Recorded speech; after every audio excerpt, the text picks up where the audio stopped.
আসসালামু আলাইকুম। সবাই ভালো আছেন না? যে আলহামদুলিল্লাহ, যে আজকে আমি 5 জন রোগীর পিত্তথলি পাথরের ল্যাপারোস্কোপিক সার্জারি শেষ করলাম। প্রত্যেকের অপারেশনই অত্যন্ত সুন্দরভাবে শেষ হয়েছে। কিছু অপারেশন জটিল ছিল, আবার বেশ কিছু অপারেশন খুবই সিম্পল ছিল। বিশেষ করে আবুল হোসেনের অপারেশন অত্যন্ত জটিল ছিল, খুবই জটিল ছিল, বাট অন্য অপারেশনগুলো কম্পারেটিভলি খুবই ইজি ছিল। এটা হয়, পিত্তথলি পাথরের অপারেশন কিছু সহজ হবে, কিছু কঠিন হবে। ওনার পিত্তথলিতে পাথর দীর্ঘদিন থেকে ইনফেকশন হয়ে হয়ে পিত্তথলির একটা অংশ লিভারের ভিতরে ঢুকে গিয়েছিল। সারাউন্ডিংস এর রক্তনালীগুলো সেগুলোর সাথে লেগে গিয়ে মানে আলাদা করা খুব টাফ ছিল। একটু জটিল না, অনেক জটিল। হয়তোবা এটা এমন একটা অবস্থা হয়েছিল যে ওপেন করে করাটাই আলহামদুলিল্লাহ, আমরা যেহেতু এই কাজটা অনেক করি, আমরা করে ফেলছি। জি, আপনাদের সকলকে পোস্ট অপারেটিভ কাউন্সিলিং বা অপারেশনের পরবর্তী যে আলোচনা ডিসকাশন, সেখানে আপনাদের সকলকে স্বাগত জানাচ্ছি। সকল রোগী 6 ঘন্টা পরে মুখে একটু একটু খেতে পারবে। প্রথমে পানি দিয়ে খাবার শুরু করবে, তারপরে নরম খাবার। 6 থেকে 8 ঘন্টা পরে ছুটি হবে, যেহেতু রাত পর্যন্ত অনেকেই যাবে না। সকাল 8টা-9টার দিকে সবাই বাসায় যেতে পারবে, ঠিক আছে? আর একটা হলো যে অনেকে এই যে যেখানে স্টিচ দেওয়া আছে সেখানে একটা টেপ লাগানো আছে, অনেকের ওই টেপের সাথে রিয়াকশন হয়, চুলকায়, ইচিং হয়। যদি সেটা হয়, কোনো রোগী কমপ্লেন করে ওই টেপটা খুলে ফেলবে। টেপটা রাখা জরুরি না, মানে কয়েকটা গুরুত্বপূর্ণ বার্তা দিচ্ছি। 6 ঘন্টা পরে প্লেন ওয়াটার বা ডাবের পানি দিয়ে শুরু করবে, তারপরে সেমি সলিড বা জাল খাবে, তারপর থেকে স্বাভাবিক খাবার। তবে যেটা বলি যে আগামী 7 দিন অতিরিক্ত তৈলাক্ত খাবার, খাসির মাংস, গরুর মাংস, পোলাও, কোরমা, বিরিয়ানি, তেহরি, ডিমের কুসুম বা ডুবো তেলে তৈরি করা খাবারটা অ্যাভয়েড করবেন। কম ঝালটা দিয়ে শাকসবজি, মাছ, মুরগি খেতে পারবেন। আর যে মেডিসিনগুলো প্রেসক্রাইব করা থাকবে সেগুলো খাবে, কয়েকটা ওষুধ দেওয়া থাকবে। আর এই যাদের অপারেশন হয়েছে তাদের অনেকেরই আগের যদি কোনো রোগ থেকে থাকে, অনেকেরই হয়তো বা থাকে diabetes, high blood pressure, hypothyroid, সেই ওষুধগুলো সকাল থেকে আগের মতোই চলবে। অনেকের হার্টের রোগ আছে, কিডনির রোগ আছে, ঠিক আছে? 7 দিন পরে হসপিটালের পার্শ্ববর্তী কোনো একটা ক্লিনিক থেকে স্টিচগুলো কেটে নিলে হবে। যদি খুব আমাদের কাছে থাকেন আপনারা, তারা এখানে আসলে, দূরে থাকলে যারা দূরে, এইটা কাটার জন্য আমাদের এখানে আসা জরুরি। ফলো আপ খুব, এই রোগীর জন্য অপারেশনের পরে বা সেলাই কাটার পরে ফলো আপ খুব জরুরি না আসলেও জীবনে কখনো আর না আসলেও সমস্যা, ঠিক আছে? সেলাই কাটার পরে খাবারের নিয়ম আগের মতোই, খাবার স্বাভাবিক খাবার খাবে। কবে থেকে কাজ শুরু করবে? কালকে তো যাবে, কালকে থেকে রুগী একটু একটু হাঁটা চলা, ঘরের স্বাভাবিক কাজকর্ম শুরু করবে। ভারী জিনিসপত্র না তুলুক, কিন্তু স্বাভাবিক কাজকর্ম শুরু করবে। আপনাদের আর বিশেষ কিছু জানার আছে কিনা? জানি করতে পারবে, কোনো সমস্যা নেই। বলছি জানিতে সমস্যা নেই, না সমস্যা নেই। এখানে আমার একটা প্রশ্ন হচ্ছে যে ল্যাপ্রোসের ল্যাপারোস্কোপি সার্জারি, আমারও ল্যাপ্রোস্কোপি হয়েছিল। আচ্ছা, আপনার পিত্তথলি পাথরের ল্যাপারোস্কোপি সার্জারি হয়েছিল? আমার অ্যাপেন্ডিক্স হয়েছিল। অ্যাপেন্ডিক্স। ওয়াইফেরও আজকে তো আপনি বললেন গ্যাসের একটা মানে বুকে চাপ লাগা, এই যে একটা অস্বস্তিকর ভাবটা যে থাকে, এইটা কিভাবে আসলে দ্রুত মিটিয়ে? মানে এটা কি আপনার আছে?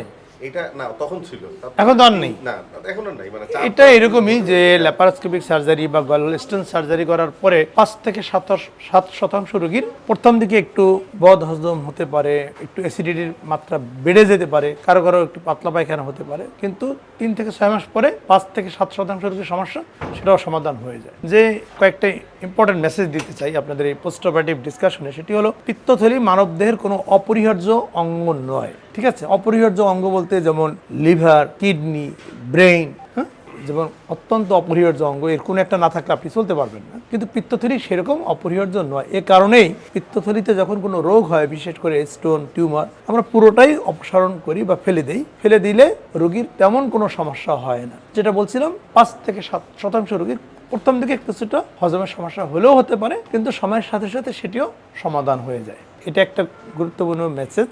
দ্বিতীয় মেসেজ হলো, পিত্তথলিতে শুধুমাত্র পিত্তরস জমা থাকে। অনেকেই মনে করে পিত্তথলি সম্ভবত পিত্তরস তৈরি করে। না, পিত্তরস আমাদের মানবদের সবচেয়ে যে বড় অর্গান লিভার, সে তৈরি করার পরে পিত্তথলিতে কিছু সময়ের জন্য জমা রাখে। একটা নির্দিষ্ট সময় পরে থলি থেকে রসটা আবার খাদ্যনালীতে যায়। যখন পিত্তথলি থাকে না, তখন লিভার থেকে তৈরি হওয়া পিত্তরস সরাসরি পিত্তনালী দিয়ে খাদ্যনালীতে যায়। শুধু স্টোরটা থাকে না, জমাটা থাকে না। বিষয়টা ক্লিয়ার? ব্যাপারটা বুঝতে পেরেছেন?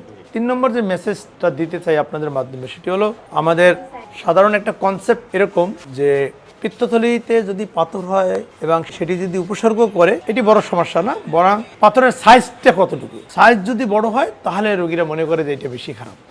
ঘটনাটা পুরো উল্টো। পাথরের সাইজ যত ছোট হবে এবং সেটি যদি কোনো উপসর্গ তৈরি করে সেটি বেশি ভয়ঙ্কর বা ক্ষতিকর।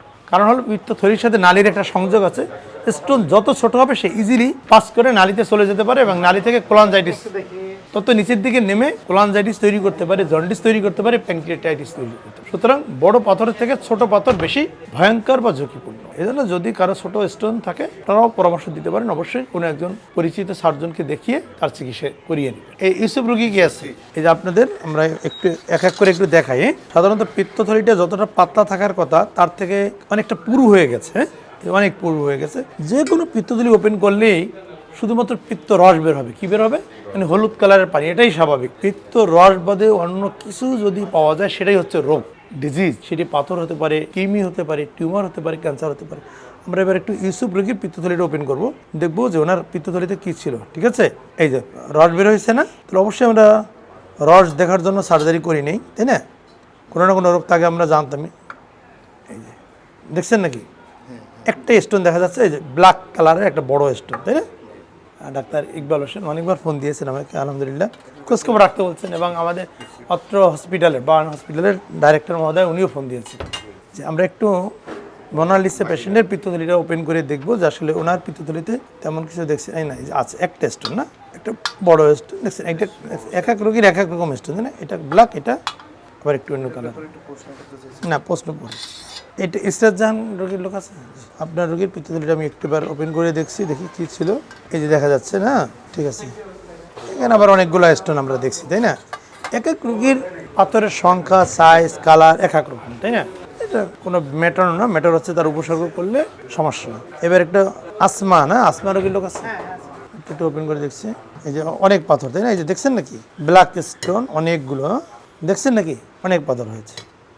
আর সবচেয়ে জটিল যে অপারেশন যার কথা বলছিলাম, কী নাম, আবুল হোসেন, এর পাথরগুলো এখন দেখা যাবে না। আমি পাথর, এই যে কিছু, এই যে একটা পাথরগুলো আমি আগেই ওই যে কেটে কেটে বের করে নিয়ে আসছি। এটা অত্যন্ত জটিল ছিল অপারেশনটা, অত্যন্ত জটিল। হ্যাঁ, এটা কি ফরমালিনি ঢুকিয়ে রাখছিল নাকি? হ্যাঁ, তার জন্য এই যে এটা বায়োপসিতে পাঠানোর জন্য এটা ফরমালিনে ঢুকানো হয়েছে। তাও একটু দেখাই দিই, যে ভিতরে এই যে দেখেন এই স্টোন দেখছেন নাকি, এরকম ভিতরে অনেক স্টোন আছে। এটা ফরমালিনে ঢুকানো ছিল, একটা গন্ধ বেরোচ্ছে, দেখছেন না? অনেক চোখ জ্বলতেছে। ঠিক আছে, এটা বায়োপসিতে যাবে।